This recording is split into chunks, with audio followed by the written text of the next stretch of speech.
आज हामी BBS first इयरको इकोनोमिक्सको chapter 7 theory of product pricing theories and practice पढिरहेको छौँ। यसबाट जहिले पनि एउटा 15 मार्क्सको र 10 मार्क्सको गरी 25 मार्क्सको क्वेसन सधैँ आउने गरेको छ। पोहोरको साल पनि 25 मार्क्सको क्वेसन आएको छ र यो साल पनि 25 अथवा 15 मार्क्सको एउटा क्वेसन पर्ने त फिक्स छ। यस च्याप्टरमा अब ढिला नगरिकन मुख्य कुरा के जान्नुपर्छ त्यो म सिकाउँछु। सबैभन्दा सुरुमा यस च्याप्टरमा पढ्ने भनेको हामीले पर्फेक्ट कम्पिटिसन र मोनोपोली हो। यो भनेको मार्केट स्ट्रक्चर। यहाँ टपिक नै छ थ्योरी अफ प्रोडक्ट प्राइसिङ होइन। Product pricing theories and practice भनेको प्रोडक्टलाई चाहिँ मार्केटमा लगेर कसरी प्राइस राख्ने भन्ने कुरा हामी यस पार्टमा पढ्छौँ। र त्योभन्दा अगाडि हामीले के जान्नुपर्छ भन्दाखेरि मार्केट स्ट्रक्चर जानुपर्छ। अब मार्केट स्ट्रक्चरमा हामीलाई दुई किसिमको मार्केट थाहा भए पुग्छ, मजाले पुग्छ। एउटा भनेको हामीले पर्फेक्ट कम्पिटिसन मार्केट जान्नुपर्छ, अर्को भनेको मोनोपोली मार्केट जान्नुपर्छ। मोनोपोलिस्टिक कम्पिटिसन र ओलिगोपोली पनि चाहिन्छ, तर सबैभन्दा बढी इम्पोर्टेन्ट भनेको चाहिँ हामीलाई पर्फेक्ट कम्पिटिसन र मोनोपोली मार्केट हो। अब यहाँनिर सबैभन्दा सुरुमा पर्फेक्ट कम्पिटिसन भनेको छ। पर्फेक्ट कम्पिटिसन भनेको चाहिँ कस्तो भन्दाखेरि perfect competition is a market structure where there are large number of buyers and seller selling homogeneous product. यानि कि त्यस्तो मार्केट जहाँनिर चाहिँ बेच्ने र किन्ने मान्छेहरू धेरै छन् होइन, अनि उनीहरूले उत्पादन गर्ने प्रोडक्टहरू पनि होमोजिनियस छ। अब यहाँ सबैभन्दा सुरुमा जानु पर्यो होमोजिनियस प्रोडक्ट भनेको के। होमोजिनियस प्रोडक्ट भनेको त्यस्ता प्रोडक्ट हुन् जसको साइज सेपहरू सेम रहेको हुन्छ। जस्तै नेपालमा रहेको चाउचाउ फ्याक्ट्रीहरूले उत्पादन गर्ने चाउचाउहरू हेरौँ, वाइवाई हेरौँ, रम्पम हेरौँ, अनि त्यसपछि प्रीति, धेरै किसिमको चाउचाउहरू छन्, तर तिनीहरू सबै के हुन् भन्दाखेरि होमोजिनियस प्रोडक्ट हुन्। त्यसै गरी बिस्कुट हेरौँ, बिस्कुटमा टेस्टी, पार्लेजी, अरू गुड डे, अनि त्यसपछि बन धेरै किसिमको बिस्कुट हुन्छ, तर बिस्कुटहरू भनेको पनि के हो भन्दाखेरि होमोजिनियस प्रोडक्ट हो। होमोजिनियस प्रोडक्ट भनेको त्यस्तो प्रोडक्ट हो जसको सब्स्टिट्युट हुन्छ क्या, क्लोज सब्स्टिट्युट हुन्छ। फुटबल क्रिकेटबाट सब्स्टिट्युट भन्ने सुनिराखेको हुन्छौँ नि हामी, कुनै खेलाडीको साटो अर्को छिरो भने सब्स्टिट्युट। त्यसै गरी प्रोडक्टको पनि सब्स्टिट्युट हुन्छ, त्यसलाई भनिन्छ होमोजिनियस प्रोडक्ट। र पर्फेक्ट कम्पिटिसन भनेको त्यस्तो मार्केट हो जहाँनिर चाहिँ large number of buyer and seller हुन्छ, अनि त्यसपछि के हुन्छ भन्दाखेरि तिनीहरूको प्रोडक्ट चाहिँ होमोजिनियस हुन्छ। अब इक्जाममा सुरुमा हल्का सोध्यो यो पर्फेक्ट कम्पिटिसनको फिचर्सहरू भन्नु भनेर होइन। अब जानिहाल्यो नि नेपालमा रहेका चाउचाउ उद्योगहरू चाहिँ पर्फेक्ट कम्पिटिसनका इक्जाम्पल भइहाल्यो। सुरुमा चाहिँ पर्फेक्ट कम्पिटिसनको फिचर यो थाहा पाइहालिन्छ, large number of buyer and sellers हुन्छ। अनि त्यो पर्फेक्ट कम्पिटिसनमा चाहिँ free entry and exit of the फर्म्सहरू हुन्छ, भनेको नयाँ उद्योगहरू सजिलैसँग खोल्न पाउँछन्। नेपालकै कुरा गर्ने हो भने नेपालमा नयाँ चाउचाउ उद्योगहरू, त्यसै गरी साबुन उद्योगहरू खोल्न सकिरहन्छन्। त्यसकारण free entry and exit of the firm. Perfect mobility of factor of production. All factor of production like labour, capital etcetera are perfectly mobile in sense that they can freely move from one firm to another. भनेको त्यहाँ काम गर्ने मान्छेहरू, जस्तै चाउचाउ उद्योगमा काम गर्ने मान्छेहरू एउटा उद्योगबाट अर्को उद्योगमा जान सक्छन्। अनि नो गभर्मेन्ट इन्टरभेसन भनेको यसमा गभर्मेन्टले कुनै पनि किसिमको हस्तक्षेप गर्दैन। यहाँनिर government does not interfere the process of production, demand and distribution of the film by imposing higher tax or producing subsidies. अलिअलि यो अब यसको फिचर जानुपर्छ। अनि अर्को भनेको चाहिँ मोनोपोली मार्केट छ क्या। मोनोपोली मार्केट भनेको चाहिँ ठ्याक्कै पर्फेक्ट मार्केट, यो हाम्रो पर्फेक्ट कम्पिटिसन मार्केटको ठ्याक्कै उल्टो क्या। मोनोपोली भनेको चाहिँ monopoly market is defined as the market structure where there is single firm or seller of product having no close substitute क्या। एउटा मात्रै सेलर होइन। पर्फेक्ट कम्पिटिसनमा के हुन्छ, large number of sellers and buyer हुन्थ्यो नि त। यहाँनिर चाहिँ एउटा मात्रै सेलर, अनि मोनोपोलीमा एउटा मात्रै सेलर, अनि यसको प्रोडक्ट चाहिँ कस्तो भन्दाखेरि having no close substitute product क्या। यसको प्रोडक्ट चाहिँ यसले मात्रै उत्पादन गर्ने। जस्तै यसको इक्जाम्पलको रूपमा नेपाल इलेक्ट्रिसिटी काउन्सिल नेपालको, अनि त्यसपछि यो ओइल कर्पोरेसनहरूलाई हेरौँ न। नेपालमा एउटा मात्रै कर्पोरेसनले इन्डियाबाट डिजल पेट्रोल किनेर ल्याउँछ, त्यो हो नेपाल ओइल कर्पोरेसन। अनि नेपालमा इलेक्ट्रिसिटी पनि नेपाल सरकारले मात्रै बेच्छ। यिनीहरू भनेको चाहिँ मोनोपोली मार्केट स्ट्रक्चर अन्तर्गत परे। किन भन्दाखेरि यिनीहरू एउटा मात्रै सेलर हो। यहाँ के भनेको चाहिँ where there is a single seller भनेको छ। यो कुरालाई याद गर्ने, यो where there is a single seller अनि त्यसपछि के भनेको छ भन्दाखेरि there is strong barrier to entry and exit of the firms. नयाँ नयाँ फर्महरूलाई आउन पनि अप्ठ्यारो हुन्छ। लेख्दा चाहिँ के भने monopoly is the market structure where there is a single seller having no close substitute भनेर भन्ने। अब त्यसपछि मोनोपोली मार्केटको यहाँनिर हामीले के लेख्नुपर्छ भन्दाखेरि फिचर, अब डेफिनेसनमा बुझिहाल्यो नि सिङ्गल सेलर भनेर। In monopoly there is single seller, a monopolist has complete control over supply and price of product, that is why firm is price maker. अब मोनोपोलीमा भइसकेपछि त्यो फर्मले आफै प्राइस बनाउन सक्छ कि, किनभने ऊ एक्लो छ नि त। जस्तै नेपालको यो पेट्रोल डिजेलको भाउ सधैँ घटेको बढेको त हामीले देखिराखेको छौँ नि त मार्केटमा, किन भन्दाखेरि ऊ एउटा मात्रै छ, त्यही भएर यसको प्राइस चेन्ज भइरहन्छ। तर उतापट्टि पर्फेक्ट कम्पिटिसनको चाउचाउहरूको प्राइस उहिलेदेखि नै 20 रुपियाँ रहिरहेको छ। अनि त्यसपछि नो क्लोज सब्स्टिट्युट भनेको मोनोपोलीमा क्लोज सब्स्टिट्युट हुँदैन त्यहाँनिर, त्यस्तो किसिमको सामान अरूले बेच्दैन। अनि त्यसपछि स्ट्रङ बेरियर टु इन्ट्री भनेको नयाँ फर्महरू यसमा छिर्नै सक्दैन। जस्तै नेपालमा छिर्न सक्ने भए त अरूले पनि पेट्रोल डिजेल बेचिहाल्दैन नेपाल सरकार बाहेक। Strong barrier to entry, government intervention, यसमा गभर्मेन्टले इन्टरभेन्सन गर्छ, उसले प्राइस बढाउन अथवा घटाउन सक्छ, यस्तो छ। अनि त्यसपछि अब मोनोपोली किन गरिन्छ भन्दाखेरि बढीभन्दा बढी नाफा कमाउनको लागि मोनोपोली गरिन्छ। तर यो अलिक धेरै नै बुझ्ने हो भने संसारमा मोनोपोली त कहीँ पनि हुँदैन, मोनोपोली सम्भव नै हुँदैन संसारमा। अब त्यो कुरा हामीलाई चाहिने। यहाँनिर चाहिँ भनेको 15 मार्क्समा आउने मेन कुरा भनेको चाहिँ हाम्रो यो प्राइस एन्ड आउटपुट डिटर्मिनेसन हो क्या, सधैँ आइरहेको छ। Derivation of price and output determination under perfect competition. Perfect कम्पिटिसनमा अब हामीले प्राइस एन्ड आउटपुट डिटर्माइन गर्न सक्नुपर्छ, यो फिगर हो यहाँनिर मेन इम्पोर्टेन्ट। अनि त्यसपछि फेरि price and output determination under monopoly, दुईवटा कुरा छ। यस च्याप्टरमा मैले अघि पनि भनिसकेँ, प्राइस एन्ड आउटपुट डिटर्मिनेसन नै हो मेन। अनि त्यो हामीले दुईटै मार्केटमा गर्छौँ, एउटा पर्फेक्ट कम्पिटिसन मार्केट, अर्को भनेको चाहिँ हामी मोनोपोली मार्केट। अब यहाँनिर अहिले हामी पर्फेक्ट कम्पिटिसनको पनि सर्ट रनमा छौँ है। पर्फेक्ट कम्पिटिसन भन्दा भित्र पनि हामीले दुईटैमा पढ्नुपर्छ, एउटा सर्ट रनमा पनि डिटर्माइन गर्नुपर्छ, एउटा भनेको लङ रनमा पनि डिटर्माइन गर्नुपर्छ। अब सर्ट रनमा गर्नुभन्दा अगाडि सर्ट रन भनेको के हो बुझ्नुपर्छ। सर्ट रन भनेको चाहिँ त्यस्तो समयवादी होइन जसमा अब यो फर्महरूले त उत्पादन गर्छ नि त, उत्पादन गर्दाखेरि तिनीहरूको फिक्स फ्याक्टरमा चेन्ज गर्न सकिँदैन क्या। जस्तै अब उत्पादन गर्दाखेरि त उनीहरूलाई के चाहिन्छ, ल्यान्ड, लेबर, क्यापिटलहरू चाहिन्छ कि चाहिँदैन। उनीहरूले उत्पादन गर्दै जान्छन् तर उनीहरूको फिक्स फ्याक्टर चाहिँ चेन्ज हुँदैन भने त्यसलाई चाहिँ सर्ट रन भन्छ क्या। अब सर्ट रनमा उसले उत्पादन गर्दै जान्छ तर अब उसले फिक्स फ्याक्टर चेन्ज गर्न नसक्नेको कारणले गर्दाखेरि उसलाई नाफा पनि हुनसक्छ, उसलाई घाटा पनि हुनसक्छ, अथवा उसलाई नाफा घाटा केही पनि नहुनसक्छ नि त। हामी त्यही कुरा चाहिँ फिगरली नै बुझ्छौँ। अब यसलाई यसरी बुझ्नु, सर्ट रनमा भनेको कुनै कम्पनीले सर्ट रनमा केही उत्पादन गरिरहेछ, उसले अब उसको क्यापिटल बढाइरहेछ, लेबर बढाइरहेछ, कर्मचारी थपिरहेछ होइन।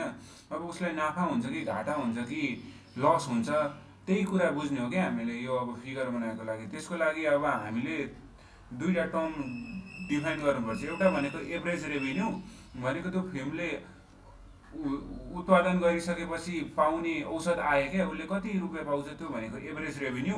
अनि एसी भनेको चाहिँ एभरेज कस्ट क्या, उसले अब विभिन्न किसिमको खर्च त गर्नुपर्छ नि त केही उत्पादन गर्नको लागि, त्यो उत्पादनको लागि हुने खर्चलाई चाहिँ एभरेज कस्ट भन्छ। यहाँ यो दुईवटा टर्म कसरी डिफाइन भएको छ भनेर बुझ्नु भएन, एआर र एसी।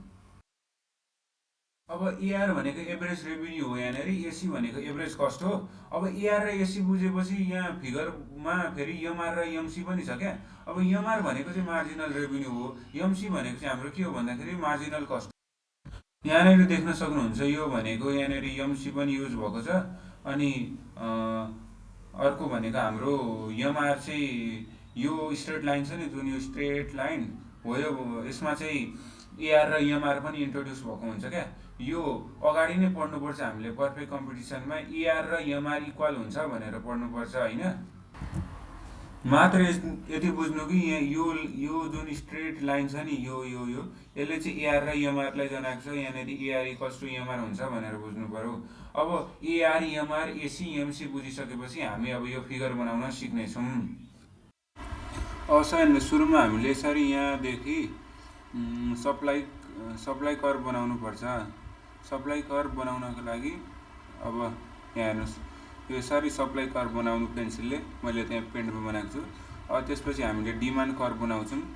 अब यति बनाइसकेपछि हामीले यो सप्लाई र डिमान्ड जहाँ इक्वल हुन्छ त्यहाँनिर इक्विलिब्रियम हुन्छ। यो त बुझ्नुपर्छ हामीले। यो यसरी यो भनेको चाहिँ हाम्रो इक्विलिब्रियम हो।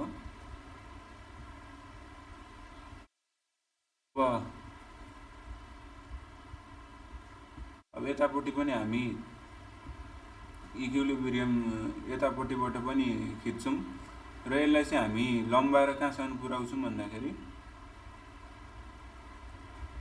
यसलाई चाहिँ लम्बाएर पल्लो छेउसम्म पुर्याउनु पर्छ। किनभने यही लाइनको आधारमा अहिले हामीले अघि जुन पढेको थियौँ नि एसीएमसी हो तिनीहरू तान्नुपर्ने हुन्छ। र यो हाम्रो अहिलेको लागि यति भयो। अब सानो सानो कुराहरू जस्तै अब यो भनेको क्वान्टिटी क्युब हो यो साइडले भनेको। अनि यो साइडले हाम्रो केलाई जनाउँछ भन्दाखेरि प्राइसलाई पनि जनाउँछ होइन। यो अहिले त यसले प्राइसलाई जनाएको छ।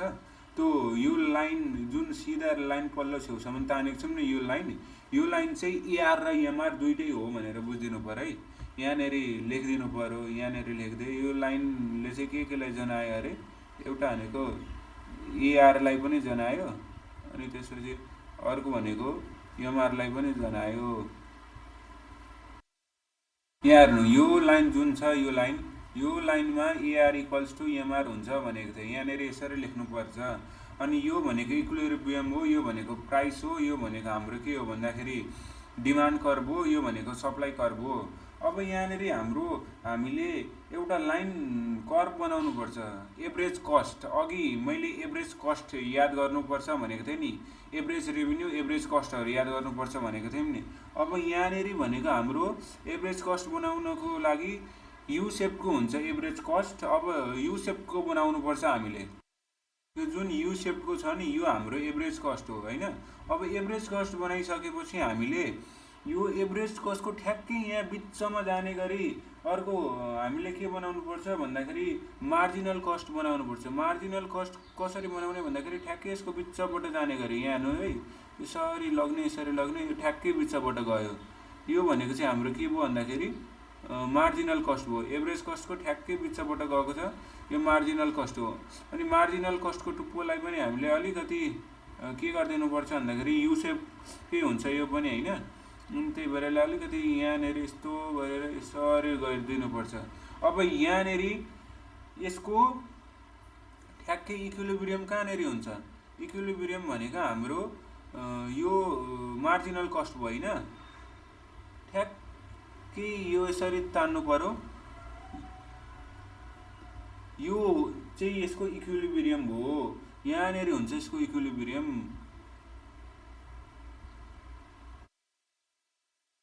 यो चाहिँ हाम्रो यहाँनिर इक्विलिब्रियम हो। ईले डिनोट गरे। अब यति गरिसकेपछि फेरि हामीले एउटा लाइन तान्नुपर्ने हुन्छ। त्यो लाइन चाहिँ ठ्याक्कै हामीले यहाँ तलदेखि यसरी यताबाट तान्नुपर्छ यो। अब यो पहिलो कन्डिसनमा चाहिँ हामीले के देखाउन खोजेको भन्दाखेरि एभरेज रेभिन्यू चाहिँ हाम्रो एभरेज कस्ट भन्दा ठुलो छ है भनेर। यो माथिको लाइनले त मैले एभरेज रेभिन्यू देखाउँछ भनेको थिएँ नि त। यसले माथिको लाइनले यो लाइन जुन छ नि यो म कलरले देखाइदिन्छु। जुन यो माथिको यो लाइन छ यहाँदेखि यहाँसम्म खिचेर गएको तानेर गएको यसले चाहिँ हाम्रो एभरेज रेभिन्यू देखाउँछ होइन। अब हाम्रो एभरेज कस्ट चाहिँ ठ्याक्कै तल छ भनेर भनिदिने क्या। यो हाम्रो यहाँनिर एभरेज कस्ट चाहिँ तल छ। अनि त्यही भएर फर्स्ट कन्डिसन चाहिँ हाम्रो के हुन्छ भन्दाखेरि प्रफिट हुन्छ। किनभने एभरेज रेभिन्यू माथि छ एभरेज कस्ट तल छ भने त्यस कन्डिसनमा भनेको हाम्रो प्रफिट हुन्छ। यसरी अब हामीले फर्स्ट कन्डिसनमा चाहिँ हाम्रो एभरेज रेभिन्यू यसले एभरेज रेभिन्यू देखाउँछ नि त यो लाइनले यो जुन माथि गइरहेछ यसरी सिधा। अनि हाम्रो एभरेज कस्ट कर्भ चाहिँ तल भयो। ठ्याक्कै के गर्यौँ एउटा एसी तान्यौँ। एसी यु सेपको हुन्छ। एसी तानिसकेपछि हामीले एमसी तान्यौँ। यसलाई एमसी भन्छ। यो एमसी हो।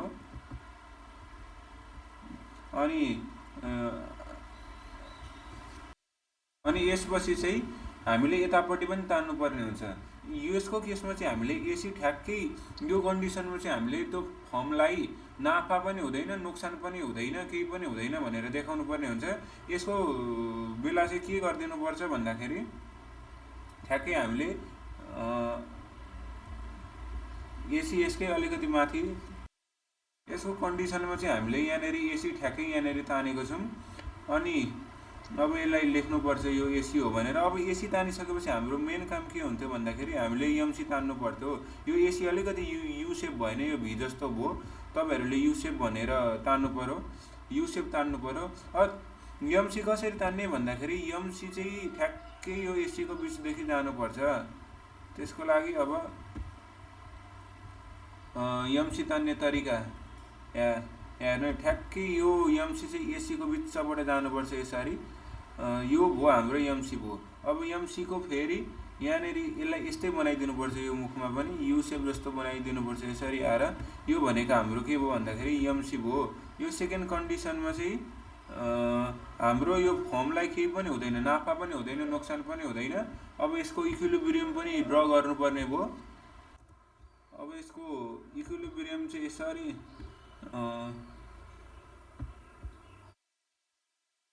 यसको इक्विलिब्रियम लाइन चाहिँ यहाँनिर जहाँनिर एमसी र यहाँदेखि यसरी तान्ने, यो भनेको हाम्रो यसको इक्विलिब्रियम हो।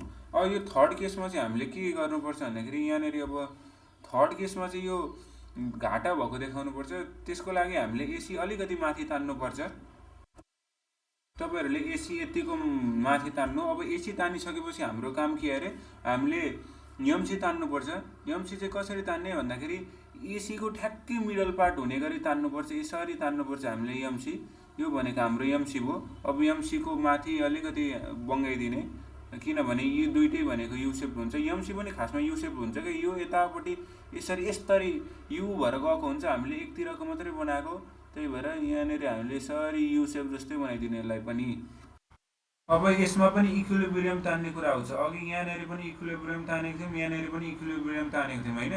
अब यो इक्विलिब्रियम चाहिँ कहाँनिर तान्ने, अब यसले यतापट्टि तान्ने कि यतापट्टि तान्ने भन्ने कुरा आउँछ नि। यसको लागि त्यहाँनिर हामीले लेख्नुपर्छ क्या, यो लेख्दाखेरि मार्जिनल रेभिन्यू चाहिँ मार्जिनल कस्टसँग बराबर हुनुपर्छ भनेर लेख्नुपर्छ। यहाँनिर मार्जिनल रेभिन्यू भनेको यहाँनिर छ, यो लाइनले देखाएको छैन, यो लामो लाइनले। अब मार्जिनल रेभिन्यू यो फर्स्ट कन्डिसनमा हेरौँ है, मार्जिनल रेभिन्यू यो लाइन भइहाल्यो, यो सिधा गएको यतापट्टि। अनि मार्जिनल कस्ट लाइन भनेको तलबाट आएको भयो होइन, यहाँनिर बराबर छ नि, त्यही यहाँनिर बराबर छ, त्यही भएर यो इक्विलिब्रियम पोइन्ट यहाँ भयो। अनि यो थर्ड फिगरमा यहाँ हेरौँ, मार्जिनल रेभिन्यू भनेको त यो सिधा लाइन भइहाल्यो, मार्जिनल कस्ट भनेको त यो तलबाट आएको लाइन भइहाल्यो, त्यही भएर इक्विलिब्रियम यहाँनिर हुन्छ। अब यहाँनिर चाहिँ कहाँनिर इक्विलिब्रियम हुन्छ भन्दाखेरि ठ्याक्कै यहाँनिर यो ठाउँमा इक्विलिब्रियम हुन्छ। अनि त्यही भएर अब लाइन तान्दाखेरि कसरी जान्छ भन्दाखेरि यो लाइन यता तलपट्टि भयो, अनि अलिकति यसलाई माथि पुर्याउनु पऱ्यो, माथि पनि बनाउनु पऱ्यो है। यसरी तीनवटा फिगर भन्छ। अब यो लास्टको कन्डिसनमा यो हाम्रो यो त प्राइस भइहाल्यो, यो लाइनले त हाम्रो प्राइस जनाइरहेछ पी, अनि यसमा चाहिँ के भयो भन्दाखेरि यो हाम्रो एभरेज रेभिन्यू यति भयो होइन, तर हाम्रो यसमा चाहिँ एसी माथि गएको छ नि त। यहाँ फर्स्ट कन्डिसनमा एसी तल थियो, अब एसीलाई पनि एसीको यो तल्लोको मिडल पोइन्टबाट तानेर हामी यहाँसम्म पुर्याएको थियौँ। अब एसी चाहिँ यहाँ अलिकति माथि छ, त्यही भएर हामीले माथिपट्टि नै लाइन तान्नुपर्ने हुन्छ यहाँदेखि। अब यसरी लाइन तान्नुपर्ने हुन्छ। अब यो लास्ट कन्डिसनमा चाहिँ के देखियो भन्दाखेरि यो हाम्रो रेभिन्यू भन्दा कस्ट बढी देखियो, त्यही भएर लास्टको कन्डिसन चाहिँ लसको केस हो भनेर बुझ्नुपर्छ। अब यसरी हाम्रो तीनवटा केस पुरा हुन्छ। मेन त अब यसरी नै बनाउने हो। एसी र एमसी को कुरा आउँछ यहाँनिर। अब सुरुमा एसी यु सेप हुन्छ, तीनवटा फिगरमा तीनवटा केस बनाउनु पऱ्यो। एकचोटि भनेको चाहिँ यो प्राइस भन्दा तल एसी बनाउने, अनि यस्तो केसमा चाहिँ हाम्रो नाफा भएको हुन्छ, यो हाम्रो यति, यो चाहिँ हाम्रो प्रफिट हो। अनि फेरि यो लास्टको केसमा चाहिँ हाम्रो लस भएको हुन्छ, यो लसको केस हो। यो केस चाहिँ हाम्रो केही पनि नभएको केस हो। अब यसमा धेरै कुरा लेख्नुपर्छ फिगरमा, जस्तै यहाँनिर अब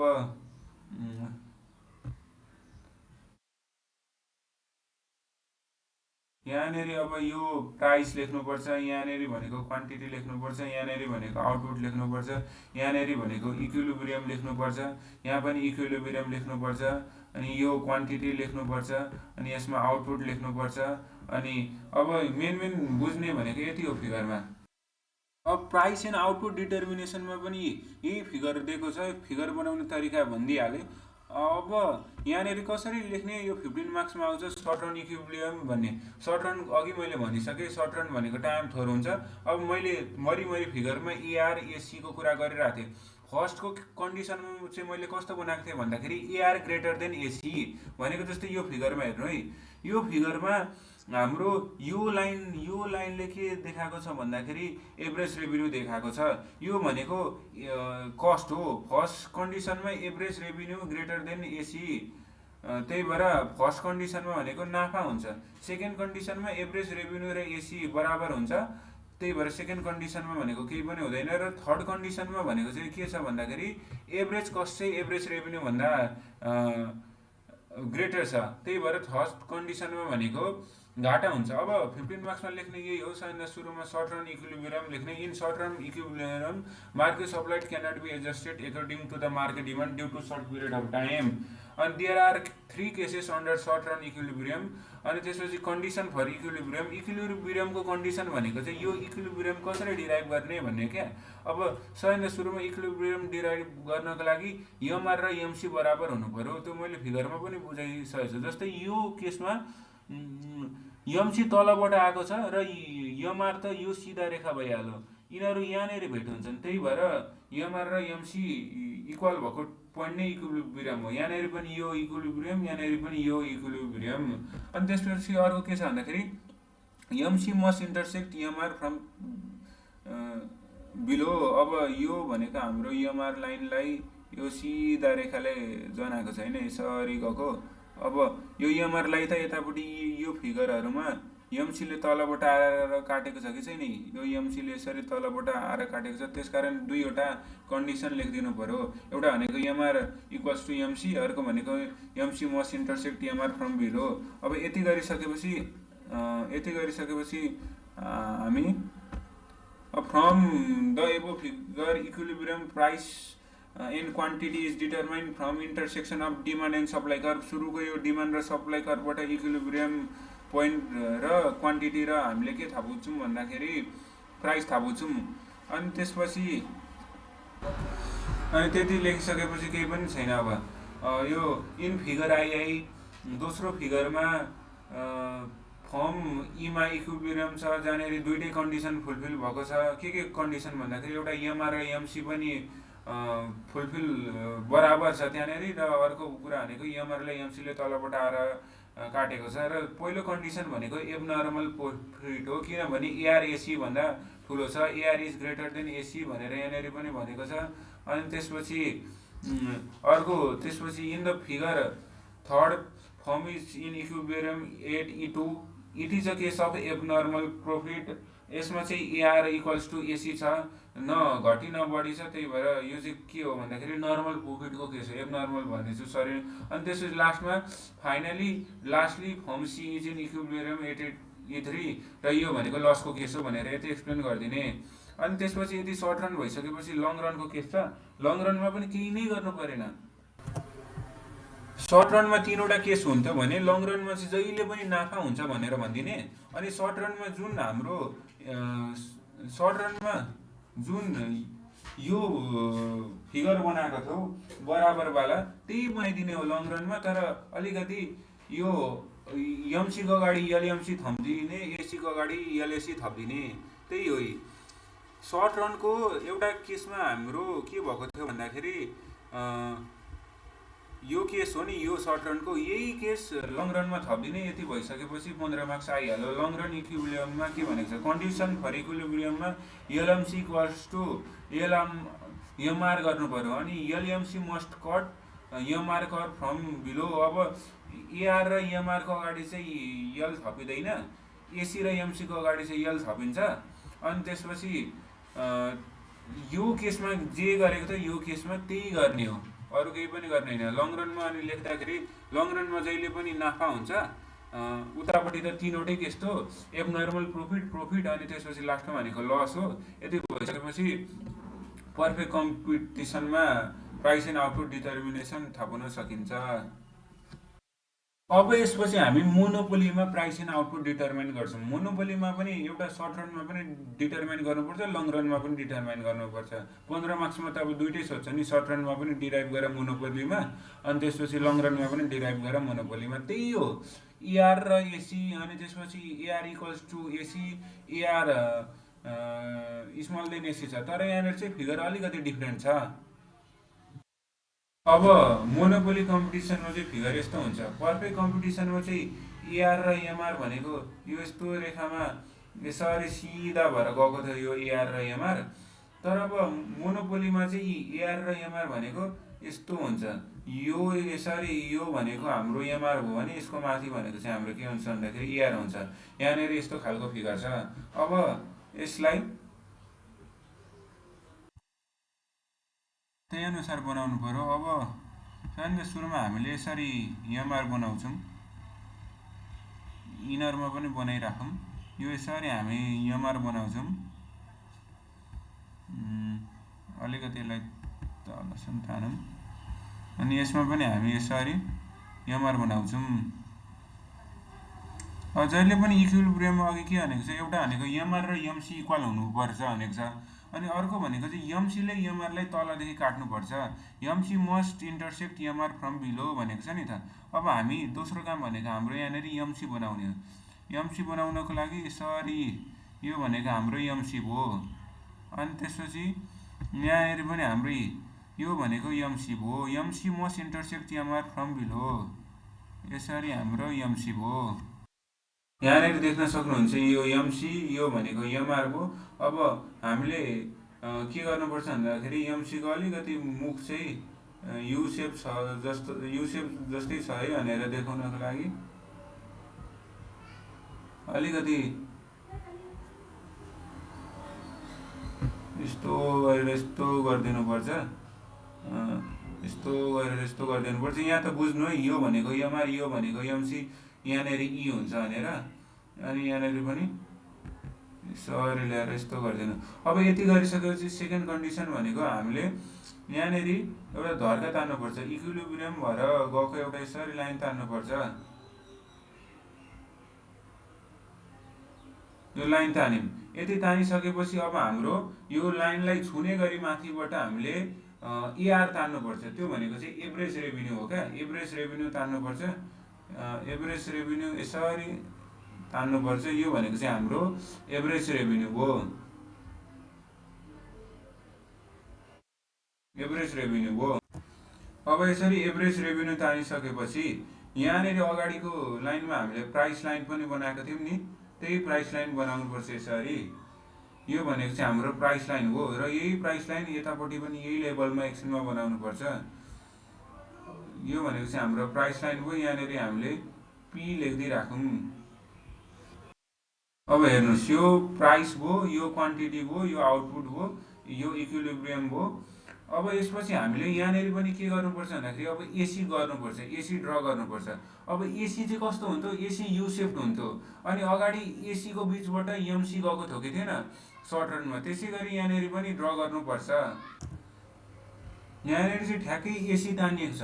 एसी तान्दाखेरि विशेष ध्यान दिनुपर्छ। एसी भनेको जहिले पनि एमसीले त्यसको बिचबाट काटेर गएको जसरी तानिदिनुपर्छ। ठ्याक्कै यो एसी मैले कसरी ताने, यसरी यु सेप ताने, अनि यो एमसीले चाहिँ तलबाट आएर ठ्याक्कै एसीको बिचबाट काटेर गएको जसरी तानिदिनुपर्छ। अब यति बनाइसकेपछि यहाँदेखि फेरि हामीले एउटा लाइन तान्नुपर्छ। यहाँनिर एसीमा जहाँ टच हुन्छ यो, यति पनि यो चाहिँ हाम्रो फर्स्ट कन्डिसन भयो होइन। फर्स्ट कन्डिसनमा चाहिँ हामी प्रफिट देखाउँछौँ क्या। यो भनेको चाहिँ के भएको छ यहाँनिर भन्दाखेरि एसी फेरि एआर भन्दा तल छ क्या।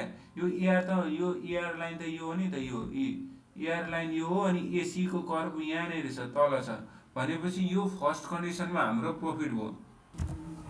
फर्स्ट कन्डिसनमा हेर्नु है, यो ग्रिन कलरले सी लेखेको यो तल कस्ट हो, यो माथि पी लेखेको छ नि यो चाहिँ प्राइस हो। त्यसकारण यो फर्स्ट कन्डिसनमा चाहिँ के भयो भन्दाखेरि एभरेज रेभिन्यू चाहिँ एभरेज कस्टभन्दा बढी भएको कारणले गर्दा यो केसमा भनेको चाहिँ प्रोफिट भयो। त्यसै गरी सेकेन्ड कन्डिसनमा पनि बनाउनुपर्छ। अब यहाँदेखि यसरी हाम्रो यो एउटा लाइन बनाउँछौँ, अनि त्यसपछि यो माथिपट्टि हामी के बनाउँछौँ भन्दाखेरि यसरी। अब यो भनेको एआर भयो।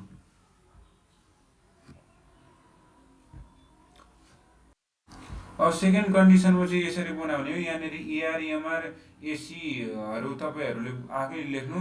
अब यो सेकेन्ड कन्डिसनमा चाहिँ न घाटा न नाफा भएको बनाइदिने हो क्या। अब यसमा चाहिँ ठ्याक्कै यसरी बन्छ होस्तो कन्डिसनमा। अब यहाँनिर यसरी यो प्राइस छ नि त, अनि ठ्याक्कै यसमा न प्रफिट न लस हुन्छ।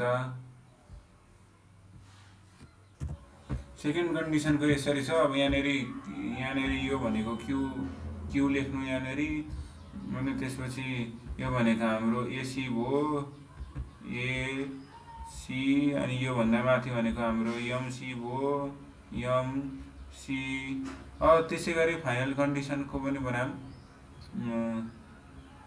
यसरी यहाँदेखि यसरी तानेर आउनु, अनि हाम्रो यो भनेको इक्विलिब्रियम भइहाल्यो, अगाडिदेखि हेरिरहेछौँ। अनि त्यसपछि यो बनाइसकेपछि हामीले माथिबाट यसरी एआर बनाउनु पर्यो। अब यहाँनिर चाहिँ लसको देखाउनु पर्छ होइन। लसको देखाउनको लागि अब यु सेप कसरी बनाउने? यो फाइनल कन्डिसनमा चाहिँ एसी अलिकति माथि बनाइदिने, अनि हाम्रो त प्राइस यतिमा प्राइस हो नि त, प्राइसभन्दा माथि गयो कि गएन? एभरेज रेभिन्यू भन्दा हाम्रो माथि गएको छ। यो कर्भ भनेको एभरेज रेभिन्यू थियो होइन। अब यो भनेको एभरेज रेभिन्यू थियो, अब एभरेज रेभिन्यू भन्दा एसी माथि गइसकेपछि हाम्रो के भयो भन्दाखेरि लस भएको कन्डिसन भयो। अब यहाँनिर चाहिँ केही पनि भएको थिएन यो सेकेन्ड फिगरमा, किनभने एभरेज रेभिन्यू र एभरेज कस्ट बराबर भएको थियो यहाँनिर ठ्याक्कै। अब यहाँनिर चाहिँ कति लस भयो भन्दाखेरि यति, अनि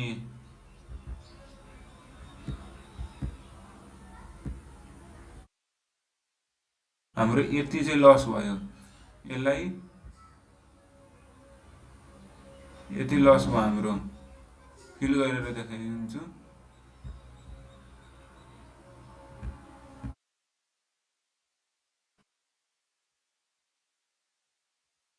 थर्ड कन्डिसनमा यसरी लस भएको देखाउने। अब यसलाई फिगरमा बुझौँ। यही फिगर बनाउन सिकाइदिएको मैले। यो यहाँनिर चाहिँ मार्जिनल रेभिन्यू र एभरेज रेभिन्यू यसरी दिएको हुन्छ। तीनवटा कन्डिसन बनाउन जानिहाल्नुभयो। त्यसपछि अब यसमा पनि कसरी एक्सप्लेन गर्ने?